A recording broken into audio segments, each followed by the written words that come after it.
Allô? Allô? Oui, salam alaikum. Oui, bonsoir. Amel? Bonsoir ma chérie, oui, c'est moi-même. Que puis-je pour toi? Oui, bonsoir. Est-ce que tu m'entends bien? Oui, nous tous entendons très bien. Dis-nous tout. D'accord. Désolée, je comprends pas l'arabe. Il n'y a pas de souci ma chérie, t'inquiète pas, traduction. Dis-moi tout. Je voulais avoir ton avis par rapport à une situation familiale. Bien sûr, dis-moi. Qui est un petit peu complexe. En fait, pour faire court, du côté de ma mère, on est 3. D'accord. Ma mère, elle a eu beaucoup d'hommes dans sa vie. Et moi, j'ai pas grandi avec elle de l'âge de mes 6 ans jusqu'à maintenant. Et j'ai grandi avec mon papa. Et en fait, elle a eu un mari dans sa vie. Comment expliquer? En fait, elle a eu un mari dans sa vie, un de ses anciens maris. Et en fait, il m'aimait pas. C'est pour ça que je suis partie vivre avec mon père. Et en fait, j'ai toujours eu du mal avec les hommes et tout ça. Et en particulier avec lui, même si elle a divorcé avec lui après. Et en fait, des années plus tard, en fait, j'ai appris qu'il m'avait fait du mal. Sauf que moi, j'avais aucun souvenir. En fait, vraiment, vraiment aucun. J'ai fait des années de thérapie. Et un jour, la mémoire, elle s'est réveillée. Oui. Du jour au lendemain, ma mémoire s'est réveillée. Donc, j'ai plein de souvenirs qui sont réapparus comme un puzzle qui manquait des pièces, en fait. Et en fait, j'ai découvert que ma famille, elle était au courant. Une partie, en tout cas, pas celle du côté de mon père, mais du côté de ma mère. Qu'ils étaient au courant que ma mère, elle était au courant qu'il m'avait fait du mal. Et ils ont rien fait. Et à l'heure actuelle, je parle plus trop à ma mère. Et sauf que moi, on me dit que, en fait, c'est ma mère, qu'il faut pardonner et tout ça. Sauf que, en fait, je sais pas quoi faire parce que, alors, c'est-à-dire, nous, on est très famille, on est très proche de nos familles. Oui, il faut savoir pardonner, on est proche de nos parents. Mais pour moi, elle a atteint des limites où c'est pas acceptable. Et en fait, cet homme-là, c'est le père adoptif de mon autre sœur. Et j'ai pas porté plainte parce que c'était son père adoptif et qu'elle me l'a demandé et que lui, il lui a jamais fait de mal. Sauf que pour moi, en fait, cette personne-là, elle est toujours dans l'entourage en tant qu'amie de la famille. Et on me demande de pardonner ma mère et je sais pas quoi faire en fait parce que j'ai envie de protéger ma sœur qui est plus petite que moi parce qu'elle l'aime énormément mais d'un côté je souffre et tu vois j'ai eu 2 beaux jumeaux récemment et j'ai pas envie de les présenter à ma mère parce que pour moi elle est nocive mais d'un côté j'ai pas envie de priver mes enfants de leur grand-mère. Elle est nocive pourquoi? Parce que elle a vu et elle n'a pas réagi ou elle continue à laisser cet homme-là fréquenter la famille? Bah en fait, c'est-à-dire mes grands-parents et elles disent que c'est un ami de la famille. D'accord, c'est un ami de la famille, mais ils acceptent tous. En fait, ils ont tous, ils n'ont pas mis ta parole en doute lorsque tu leur as dit qu'il t'avait fait du mal. Non, mais ils disent qu'en fait, il faut passer à autre chose, que c'est le passé, que c'est pas grave, sauf qu'on parle quand même de 10 ans d'abus et plus. Et moi, en fait, je leur en veux et je sais pas quoi faire, en fait. Donc là, on te dit de passer à autre chose. C'est ça. D'accord, passe pas à autre chose, ma chérie. Comment? On ne passe pas à autre chose. Personnellement, pour moi,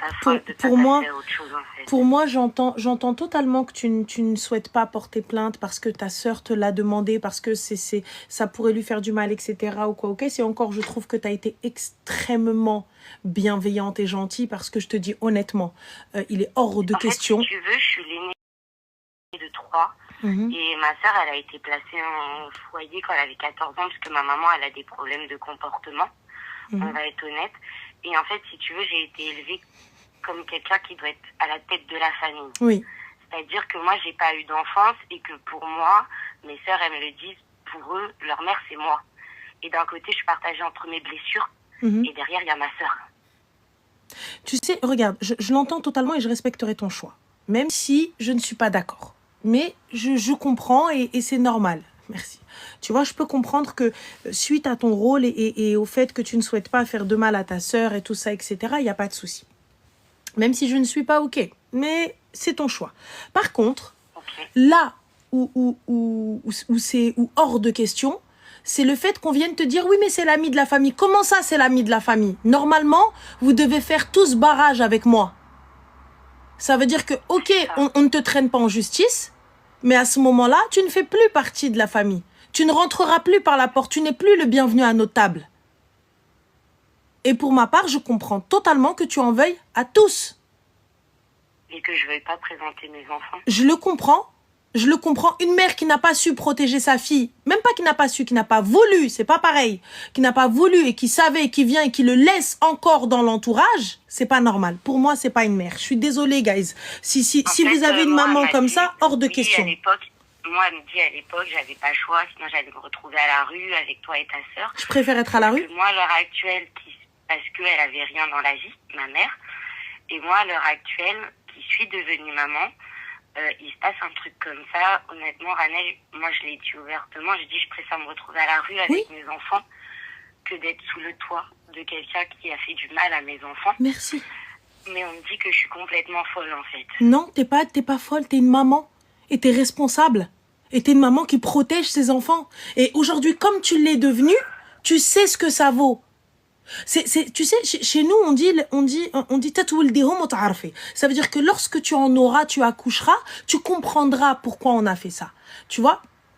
Là, aujourd'hui, quand je vous dis qu'une maman, elle n'a d'autre choix que de protéger ses enfants, c'est ça, parce que elle passe après. Peu importe ce qui va se passer, peu importe les coups qu'elle va se manger, c'est ses enfants qu'elle va protéger. Donc, tu es très, très loin d'être folle. Tu as le meilleur des comportements. Et c'est véridique. Je préfère dormir sous les ponts et mes enfants, je les mets comme ça dans mon manteau et je ferme mon manteau et je reste dehors avec mes enfants que d'accepter qu'un homme les touche. Que d'accepter qu'un homme leur fasse du mal. À moi, il va m'en faire, il n'y a pas de problème, mais pas à mes enfants. Si une femme accepte qu'elle, on lui fait du mal... Elle n'a pas fait son rôle, même si je sais que la vie ne l'a pas épargnée. Pour moi, elle n'a pas fait son rôle de maman. Et moi, on me dit, oui, mais elle a fait ce qu'elle peut avec ce qu'elle a. J'entends totalement, c'est la vérité. Mais par contre, protéger ses enfants, totalement, non. Mais il faut protéger ses enfants derrière aussi, en fait. C'est ça que... Et si tu veux... alors moi, je suis de religion chrétienne, mais tu vois, cet homme-là, il est malade.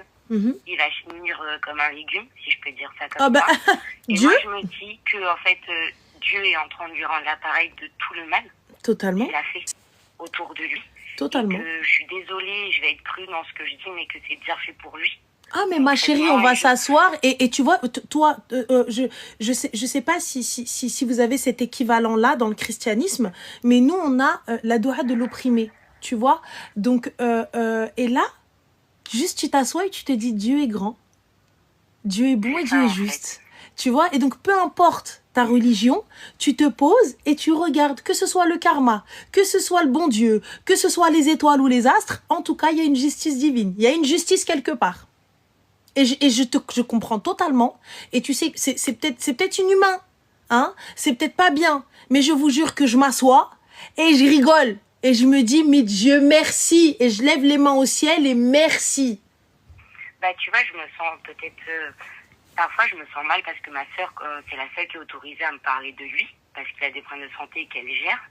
Et tu vois, quand elle m'en parle, et moi, je me dis, bah, c'est bien... Dans ma tête, je me dis, c'est bien fait pour lui. Et j'écoute ma sœur, tu vois. Mais pour moi, c'est bien fait pour lui. Il n'a que ce qu'il mérite, en fait. C'est la vérité. Et tu as totalement raison. Et c'est humain. Et tu as totalement raison. Ma famille veut mettre du côté de ma mère, en tout cas, parce qu'en France, il y a une loi qui dit qu'on ne peut pas interdire les grands-parents de voir leurs petits-enfants. Ils ont un droit de visite, sauf que moi, en fait, pour moi, il est hors de question que je présente les jumeaux à leur grand-mère, sachant qu'il est dans les parages et sachant tout ce qui s'est passé. Et on me dit que je suis inhumaine. Il n'y a pas de souci, laissez-moi inhumaine. Eh bien, vous, les humains qui avez cautionné un V d'enfant, hein, vous qui avez accepté qu'on agresse des mineurs, laissez-moi inhumaine. J'ai envie de les protéger. Moi, je suis inhumaine, ça me va. Tu sais, quand un monstre vient m'insulter, honnêtement, ah, habibti, vas-y, insulte-moi. Et puis on m'a posé des questions, comment ça se fait que tu t'en es pas souvenu plus tôt, sauf que en fait, après avoir vu un thérapeute qui m'a dit, en fait, la mémoire, elle est bien faite sur le fait que quand il y a des choses traumatisantes, le cerveau, il coupe. Il coupe, en fait, il se protège. Quelque chose fait que la mémoire se débloque, en fait. Et pendant ce passage-là, j'avais l'impression de devenir complètement dingue. Bah, en fait, parce que tu vois, tu as des flashs qui reviennent et tu te dis, c'est pas possible. Comment est-ce que je m'en suis pas rappelé avant? Mais vous savez, des fois, le corps, ça arrive et ça arrive très souvent. Le corps. Exactement, c'est ce qu'on... Exactement, e-family. Ça s'appelle une amnésie post-traumatique. Donc, en fait, ton corps, il se met totalement en autarcie. Et tu vois, tu as totalement zappé. Donc, ce passage-là de ta vie n'a pas existé. C'est comme, hop, comme quand tu fais des cuts sur CapCut. Voilà. Tu as juste coupé et t'avances. Et le jour où ça se débloque, et là, tu te réveilles, tu te dis, mais c'est pas possible. C'est des choses qui n'existent pas. Non, c'est moi qui invente. Et les gens autour de toi, ils vont te dire, oui, mais comment ça? Mais t'as inventé, ça s'est pas arrivé ce jour-là. Mais si, rappelle-toi, non, mais non. Regarde, pourquoi t'as pas dit avant? Mais pourquoi t'as pas fait avant? T'es très très loin d'être folle. Et ce que tu fais?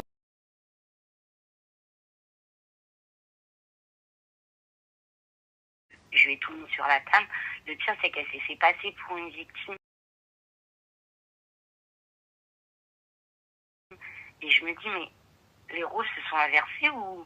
Elle me dit, oui, mais t'étais une petite fille qui avait des formes, qui était jolie et tout ça. Et en fait, à l'heure actuelle, honnêtement, et je le dis, je suis quelqu'un qui n'assume pas ma féminité.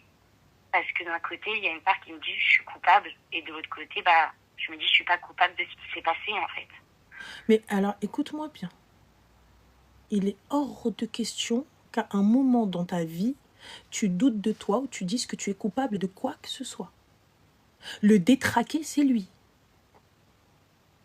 Ça veut dire quoi? Ça veut dire que toutes les gamines là qui ont muté parce qu'on ne sait pas ce que vous mettez dans votre bouffe là, je sais pas, j'en sais rien parce que j'ai l'impression elles bouffent des OGM ou j'en sais trop rien. Les meufs, elles sont là, elles ont 10 ans, 12 ans, 13 ans, elles sont gaulées comme des meufs. Donc ça veut dire quoi? Sous prétexte qu'elles ont un corps un peu formé, on a le droit de se tromper? On a le droit de croire que c'est des femmes, on a le droit de les approcher, on a le droit de les toucher. Eh, c'est des enfants. Peu importe si elle a des 1, soit elle a du cul ou quoi que ce soit. Ça va pas ou quoi? Mais c'est quoi le délire? Mais, et en plus, une maman qui dit ça à sa fille, mais n'importe quoi. On est là pour protéger son enfant. Peu importe comment elle est. Et écoute, tu n'es pas responsable de quoi que ce soit. Peu importe si tu avais de la poitrine, si tu avais des fesses, si t'étais gaulé ou pas. Mais c'est du royal n'importe quoi. C'est eux qui sont pas normaux. C'est toi, si tu n'arrives pas à te mettre dans la tête que c'est un enfant, c'est que tu as un problème. C'est qu'il y a un souci. Un enfant reste un enfant, peu importe. Il suffit de discuter un peu avec eux. J'ai arrêté de parler à ma mère, j'ai coupé les ponts. Et même si ça doit être ma mère, moi j'ai coupé définitivement les ponts. Et tu vois, t'as toute la famille, un peu comme chez vous au bled, bah, nous chez les Portugais c'est pareil, c'est-à-dire il y a toute la famille du bled qui m'ont appelé en disant bah, tu peux pas couper les ponts, c'est ta mère, il faut savoir pardonner et tout. Et même si je suis qu'une jeune maman, je me dis, est-ce qu'on peut pardonner ce genre de choses en fait? Ça, honnêtement, je peux pas te dire ni oui ni non. Ça c'est toi et le temps. C'est toi et le temps. Et si tu t'en sens capable, mais moi personnellement, tu me dis je pardonne pas, je le comprends totalement. Tu me dis je refuse de la voir ou que mes enfants la côtoient, je le comprends totalement. Moi personnellement, je n'aurais aucune confiance en cette femme. Je ne pourrais pas lui laisser mes enfants les yeux fermés parce qu'elle n'a pas su me protéger, parce qu'elle, non pas qu'elle n'a pas su, elle n'a pas voulu me protéger. Parce qu'aujourd'hui, si seulement elle t'avait dit je ne savais pas, ou je ne pouvais pas, ou il m'a menacé, ou il m'a frappé, j'aurais pu comprendre. Au moins, elle a essayé. Tu vois? Mais là, quand t'arrives, tu me sors. Oui, mais parce que t'avais des formes. Oui, mais t'étais une petite qui était formée, donc tu n'as même pas essayé de me protéger. T'as même pas essayé de te manger les coups à ma place, ni quoi que ce soit. Donc pour le coup, il est hors de question que je te laisse mes enfants, ou que je te laisse avec un membre de ma famille ou un mineur ou quiconque. Qu'est-ce qui me dit que tu donneras pas mes enfants à n'importe qui, à un voisin ou quoi que ce soit, parce que soi-disant ils ont des formes? Même, tu vois, en ma présence, j'ai pas envie de lui présenter les jumeaux, Raniel. Je l'entends, je le comprends. Je le comprends et je comprends, oui. Parce que d'une certaine manière, parce qu'elle est néfaste, et d'un côté, je me dis, lui présenter, c'est comme si je lui disais, ce qui s'est passé, c'est ok, en fait. Oh. En plus de protéger mes enfants, et j'ai pas envie.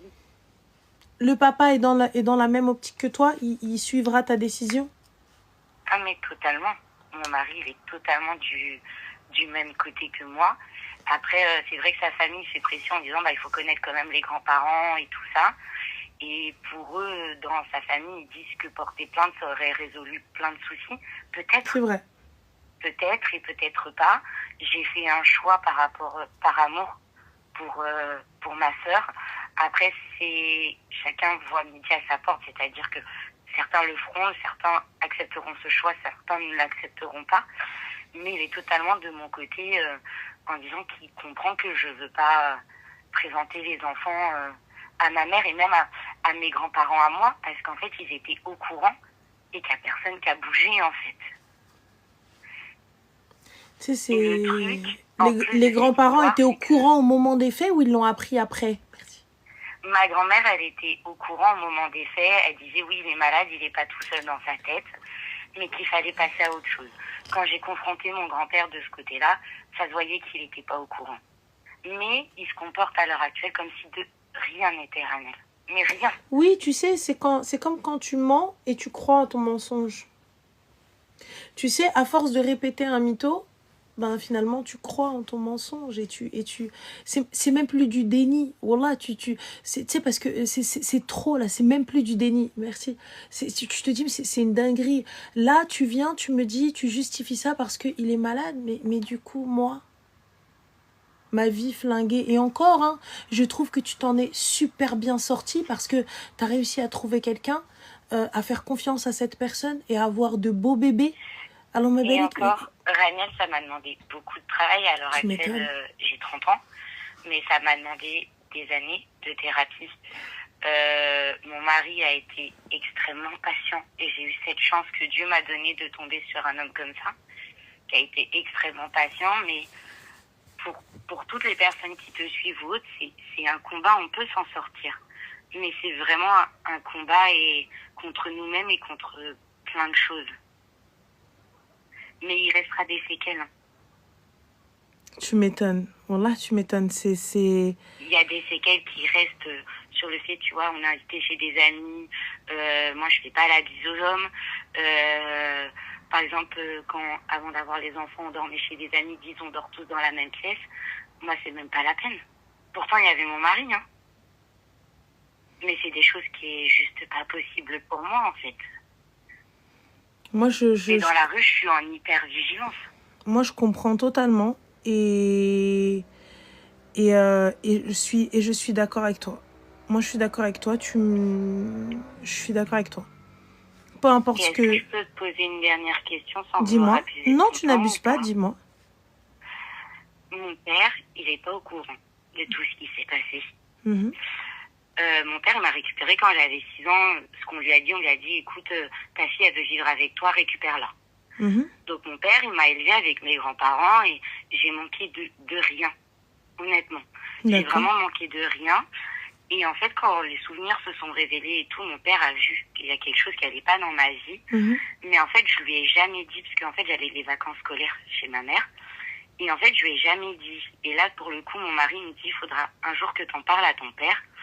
Sauf que j'ai pas trouvé ce courage-là parce que mon père, pendant 15 ans, il a dédié sa vie pour moi, parce que je suis unique de ce côté-là. Il a été tellement détruit par la relation avec ma mère qu'il a mis du temps avant de retrouver une femme dans sa vie. Et Dieu merci, il a trouvé quelqu'un. Et en fait, j'ai peur de lui dire parce que j'ai pas envie qu'il culpabilise déjà de n'avoir rien vu. Parce que ça s'est passé pendant les vacances scolaires et qu'il a rien vu et en même temps, je lui ai rien dit.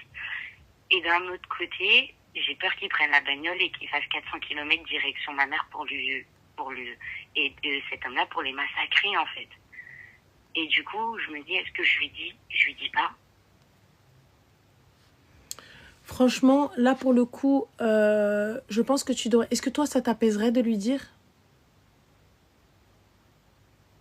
même pas. D'un côté, je pense que ça m'enlèverait un poids parce que je cache quand même un passage très difficile de ma vie à mon père pendant des années et je lui ai rien montré. Mais parce qu'il m'a élevée comme ça aussi. Et d'un autre côté, j'ai peur de la culpabilité qu'il peut avoir en tant que papa, de n'avoir rien vu. Et que d'un côté, il va se dire, j'ai pas protégé ma fille. Tu vois. Mais justement, lui dire en fait qu'il y est pour rien, que c'est pas de sa faute, tu vois, et ni de la tienne, parce que c'est pas de la tienne aussi, il faut que tu le comprennes. Si tu penses que ça peut te soulager, dis-le.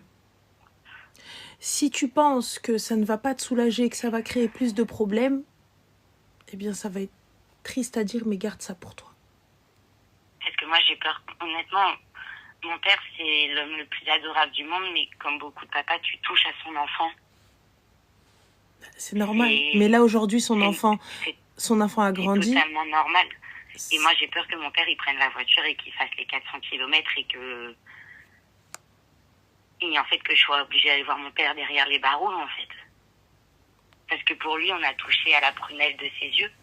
Et encore plus depuis que j'ai mes enfants, je me dis mais on touche à mes enfants, mais je crois que je préfère finir en prison que de n'avoir rien cette fait. Personne en vie en fait. Ton papa est âgé? Comment? Il a quel âge ton papa? Mon père il a 56 ans. D'accord. Il travaille encore? Pas de problème de santé? Oui. Ouais. Non.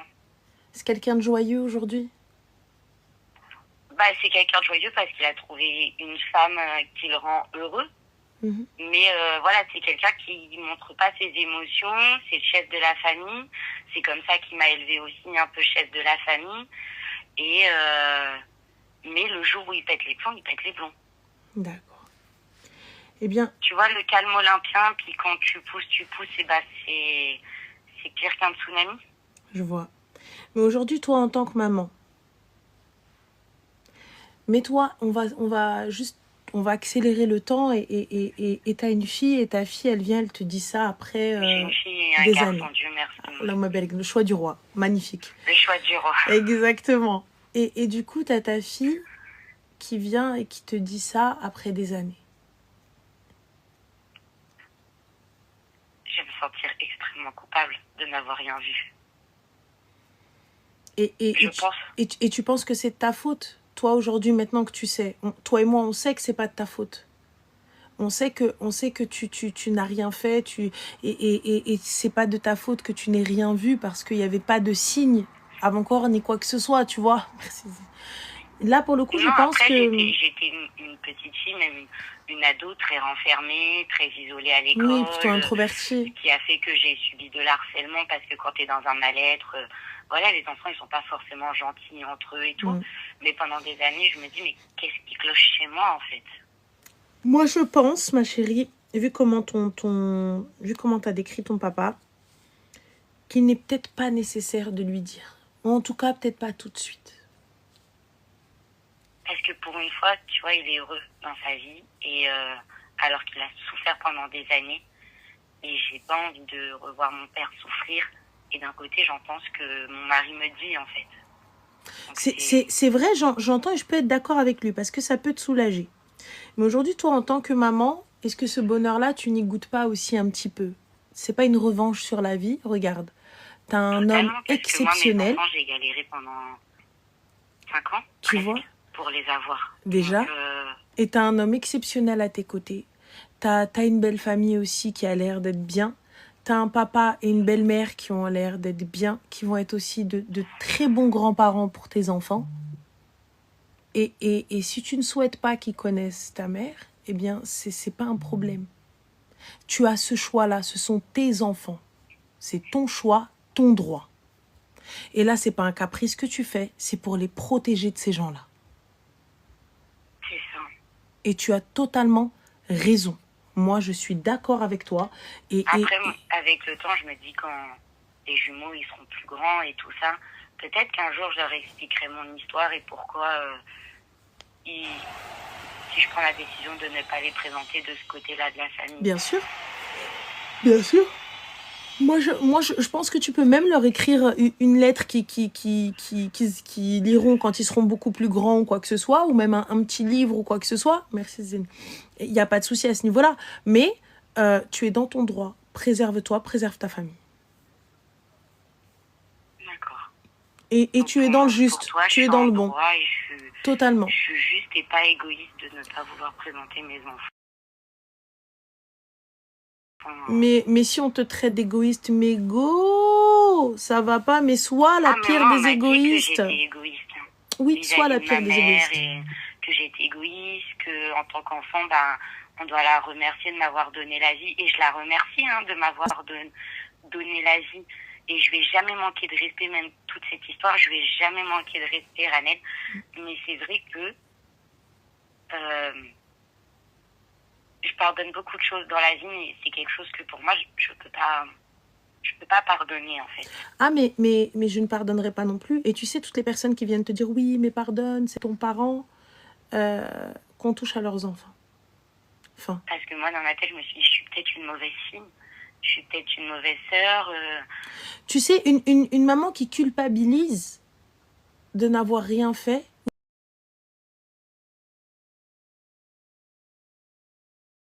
vient te voir et te dire, oui, mais toi aussi, t'étais une petite fille qui avait des formes.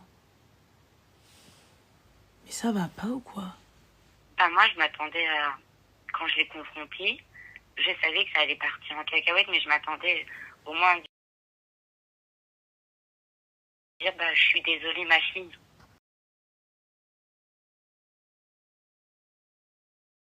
Mais le minimum. Le minimum, j'ai pas vu, j'ai pas pu t'aider. Pas su en fait, comment t'aider. J'ai eu le droit, t'avais tes formes. Après, j'ai eu le droit... c'est quoi l'autre phrase qui m'a sortie? Que j'étais pas sa fille, du coup, il ne m'aimait pas. Mais moi, à partir du moment où, même si c'est pas tes enfants, moi, je le vois bien avec mon père qui avec sa nouvelle femme, elle a un fils. Mon père, c'est pas parce que c'est pas son fils qu'il l'aime pas, en fait. Non, mais c'est de la folie pure. Écoute, je te le dis, c'est de la folie pure. C'est de la folie pure, c'est tout. Et quand on m'a dit que j'étais égoïste et tout ça, c'est vrai que je me suis remise en question parce que nous, on aide beaucoup nos parents, nos grands-parents et tout ça. Et à l'heure actuelle, si ma mère, elle tape à la porte en me disant, j'ai besoin d'aide, honnêtement, au fond de moi, je me dis, on peut pas laisser quelqu'un qui a besoin d'aide à la porte. Et de l'autre côté, je me dis, mais j'ouvrirai pas la porte. Et je me dis, mais je suis quelqu'un de mauvaise, en fait. Pas du tout. Pas du tout. Moi, je suis... Écoute, franchement, je te mens pas, tu n'es pas du tout mauvaise. Arrête de te dire ça ou quoi que ce soit. Tu es juste et tu es humaine. Fin. Et ce que tu fais, c'est juste. Et tu protèges tes enfants et tu te protèges. Fin de l'histoire. Ne culpabilise pas. Déjà, t'es extrêmement gentille et généreuse de ne pas avoir porté plainte. Déjà, qui s'estime heureux que tu les as pas traînés tous dans les tribunaux. Mais en fait, je le fais surtout pour ma sœur parce qu'elle en a tellement bavé que je me voyais pas en fait la retraîner dedans. Et c'est la seule personne que j'accepte qu'elle m'en parle en fait. Parce que je sais qu'elle en a besoin et qu'elle a besoin d'une oreille attentive, mais je vais pas te cacher, Ranel, ça me coûte. Tu m'étonnes. Ça me coûte. Je l'entends totalement et je te comprends, mais je suis d'accord avec toi, ma chérie. Je suis totalement OK avec toi. Moi, je te suis à 3200% sur ça. En tout cas, merci beaucoup. Avec grand plaisir. Et merci de nous avoir parlé. Et prends soin de toi et continue la thérapie. Elle est finie, la thérapie. Elle est finie, mais si ça va pas ou si tu as besoin d'en parler, oui. Vas-y. Vas-y, ne culpabilise pas. Vis ton bonheur et dis-toi que tes enfants, ils ont une mamie et un papy. Parce que ta belle-mère, elle a l'air d'être quelqu'un de bien. Donc, je pense qu'elle acceptera ce rôle avec grand plaisir. Tu vois. Donc, ils vont avoir un papy extraordinaire. Donc, profite de ça. Et comme tu as dit, tu as mis du temps à avoir ces bébés. Donc, profite de tes enfants. Et profite de ta life. Et profite aussi le fait d'être une femme. Et une vraie et bien. Et tu es super Je sais pas courageuse. bien, Et mais tu reviens. j'essaye de... Tu es très bien, ma chérie. Tu reviens de très, très loin. Tu reviens de très loin. Et puis, s'il y a d'autres personnes qui sont sur ton live et qui l'entendent, juste de leur dire de ne pas baisser les bras. Parce que même si on se sent dévasté et que, au moment où on a envie de partir et qu'on a l'impression d'être dingue, ça vaut la peine de se battre parce que derrière, on devient plus fort, mais on voit la vie différemment. Attention, je dis pas que c'est bien de ce qu'on a vécu, mais ce que je veux dire, c'est que on peut voir la lumière au bout du tunnel, même si ça dure des années. Exactement. Exactement. Bah, bon courage à toi, ma chérie. Prends soin de toi. Merci Et félicitations pour tes bébés. Prends bien soin